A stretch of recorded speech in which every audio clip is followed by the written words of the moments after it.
আমেরিকার Colorado অঙ্গরাজ্যে Denver আন্তর্জাতিক বিমানবন্দরে যাত্রীবাহী একটি আমেরিকান এয়ারলাইন্স বিমানে আগুন লাগার ঘটনা ঘটেছে।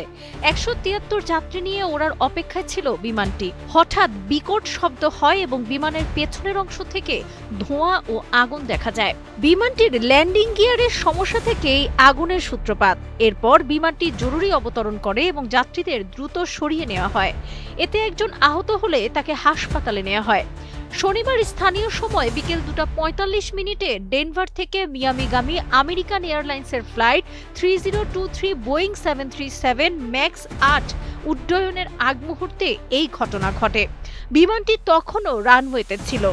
এক যাত্রীর ইনস্টাগ্রামে পোস্ট করা ভিডিওতে দেখা যায় ধোঁয়ার মধ্যে যাত্রীরা স্লাইড ব্যবহার করে দ্রুত বিমান থেকে নামছেন। বিমানে থাকা ১৭৩ যাত্রী ও ৬ জন ক্রু সদস্য সবাই নিরাপদে বের হয়ে আসেন। ডেনভার ফায়ার ডিপার্টমেন্ট জানায় ৫ জনকে ঘটনাস্থলে প্রাথমিক চিকিৎসা দেওয়া হয় এবং একজনকে হাসপাতালে নেওয়া হয়।